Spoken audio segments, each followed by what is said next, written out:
football fans and all my football lovers. This is Lolothemaverick here, and this is my Week 13 picks part 2 video. So far, I'm 4-0 in this week's picks. All the games were pretty close, as I suspected late in the season. I think for the Sunday games, I think it's going to be the same exact story. We had 3 on Thanksgiving and we had 1 on Black Friday. So moving on to the next games. So for our first matchup at 1 p.m., we have the Chargers taking on the Falcons in Atlanta. I think this is going to be a really close game. Both teams are really good at passing the ball. So I expect a high passing game, high yardage passing game. I like the way both teams have been playing this year. They've both been fighters. They have both been going hard to the end. And yeah, they both got 2 really good quarterbacks. So with that being said, I think it's going to be really close. 1 possession win. But I'm going to give it to the Falcons. I like them a little bit more than the Chargers. And I think that because of all the weapons they have compared to the Chargers, I think they got the edge. So I'm going to take Atlanta in this one. Moving on to the next 1 o'clock game, we have the Pittsburgh Steelers taking on the Cincinnati Bengals, and they're going to be playing in Cincinnati. Another one, I think it's going to be very close. I think it's going to be a good game. I think the Bengals are a better team than what people give them credit for. And I think the Bengals are going to win this one. Once again, a 1 possession win. This is going to be a 1 possession win. It's not going to be a lot of points that they win by, I don't believe. So I'm going to take the Bengals in that one. Moving on to the third game, we have the Houston Texans taking on the Jacksonville Jaguars. Now, Trevor Lawrence is not playing for Jacksonville. He's injured. So I'm going to go with Houston in this one, even though they've been a little bit shaky. Overall, they're still the better team. They have the better record, of course. I'm going to take Houston in this one. I think it's going to be... I think they have the potential to win by double digits. They just got to keep their foot on the gas because they tend to take their foot off the gas when they're up.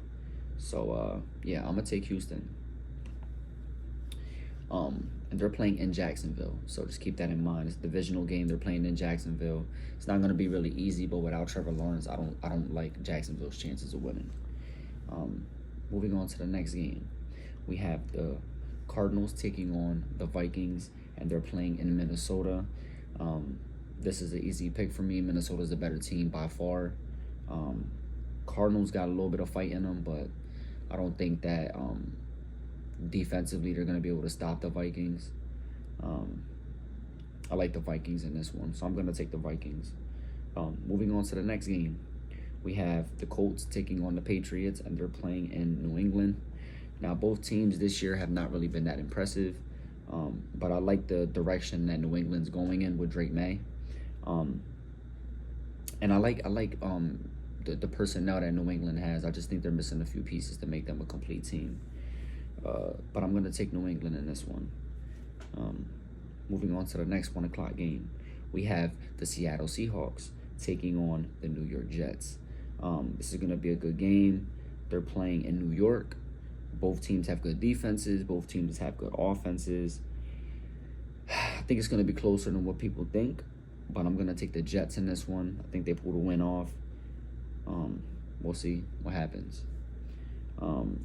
Next game, we have the Tennessee Titans taking on the Washington Commanders, and they're playing in Washington.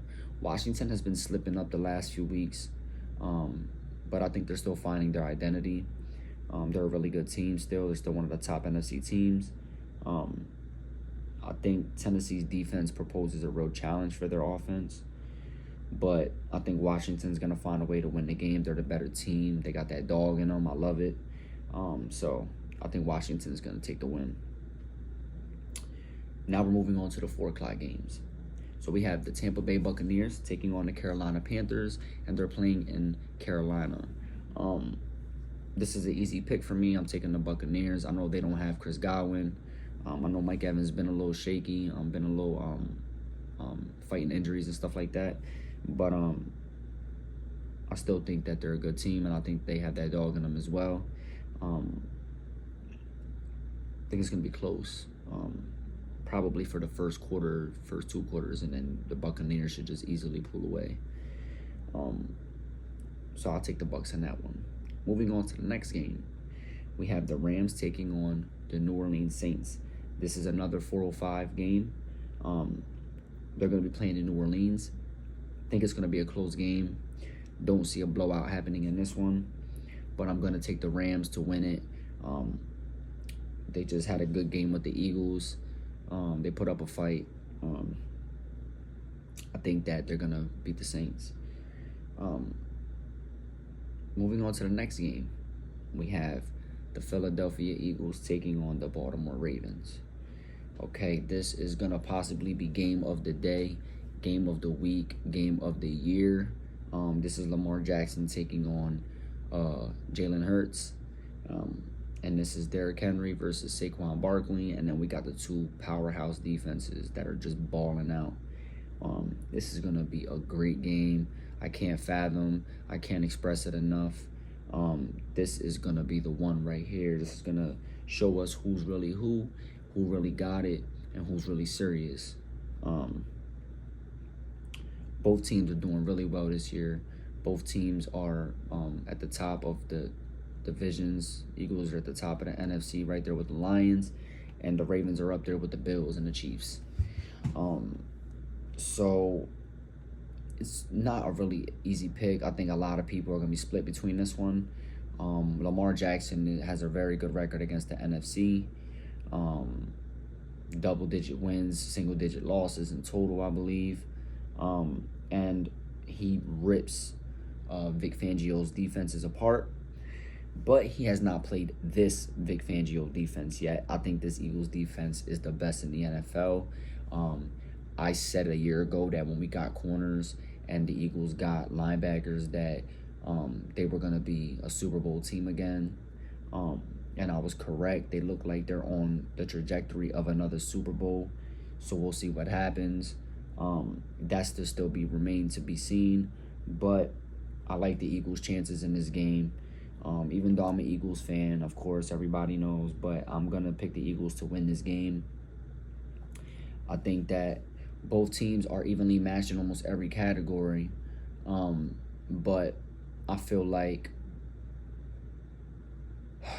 the Eagles are a little bit better at passing the ball.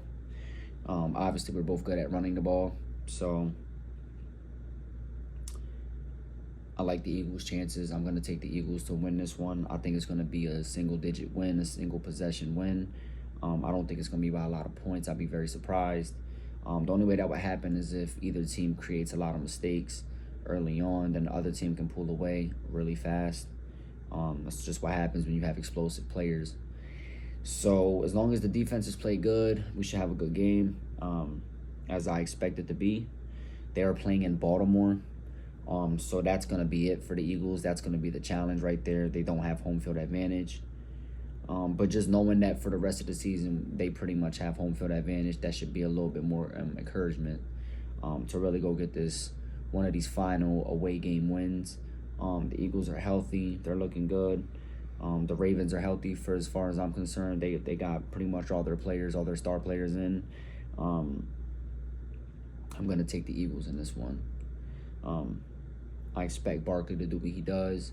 I think the pass game is going to be there, and I believe the winner of this game is going to be the team that can take the ball away. But I'm going with the Eagles. Moving on to the 8:20 game, we have the San Francisco 49ers taking on the Buffalo Bills. This is going to be another great game. This might be the second best game of the day, or maybe the third, because I think that the Bengals and the Steelers is arguably one of the other top games. I think that's going to be amazing. But yeah, this Bills and 49ers game is going to be awesome. And the thing is that normally I wouldn't say that when I know that the starting QB is not going to be in there. Brock Purdy would not be playing. But I just know the Niners. I know they're not quitters. I know they're not soft. They're going to go hard. They're trying to get back in the race. They're trying to climb up as much as they can. I believe they're still in the hunt, or they might even have a playoff spot. I'm not sure about that yet, but I'm going to start looking deeper into that as we move on to these next few weeks, because the playoff picture is going to definitely be a little bit more relevant. So I think it's going to be a close game. I think the Niners, even without Purdy, have a chance to win it. But, because, they still have McCaffrey. But I'm going to take the Bills to win this game. I think Josh Allen is playing out of his mind. I love the way the Bills are playing team football. Beginning of the season, I had the Eagles and the Texans in the Super Bowl, but I think that as of now, I think that the Bills are one of the best AFC Super Bowl contenders. I think that they're being slept on. I think they're being played with. And even me in the beginning of the season, I had my doubts about them. But I think now I'm convinced that they are super serious, and they're definitely a contender. And people keep sleeping on them. That's going to be the price that they pay. So I'm going to take the Bills in this one. I think it's going to be a good game, close game, but I'm going to take the Bills. So that wraps up the Sunday games. We're going to move on to the Monday night game. We have the Cleveland Browns taking on the Denver Broncos. They're going to be playing in Denver. I like the defensive challenge for Denver to have to face the Browns. They have a really good, solid defense. Bo Nix is going to be running because the Browns do have Miles Garrett. He's going to definitely put pressure. He's definitely going to get back there. But essentially, I think that the Broncos are just a better team overall. I think they have a really solid defense as well. The Browns don't really scare me offensively. I mean, you got Nick Chubb, but, no real threats over there. So I think the Broncos should be able to win this game. They just got to control the clock. They just got to play good defensive ball, and they just got to run the ball well, and I think make it a little bit easier for Bo Nix to have a good passing game. He's a rookie. So just make it a little bit easier for him. Run the ball as much as you can. Limit the passing. And, hopefully when he does make those passes, he's throwing dots and he's accurate with it. I think Bo Nix has a very bright future. I like him a lot as a quarterback. I love the fact that he's starting already. I love when the young guys get their experiences. They get their experience early on. It's going to help them develop overall in the end. So, yeah, I'm going to take the Broncos in that one. So those are my picks for the Week 13 NFL matchups. This is Lolothemaverick. This is Maverick Mind Sports. And we are out of here.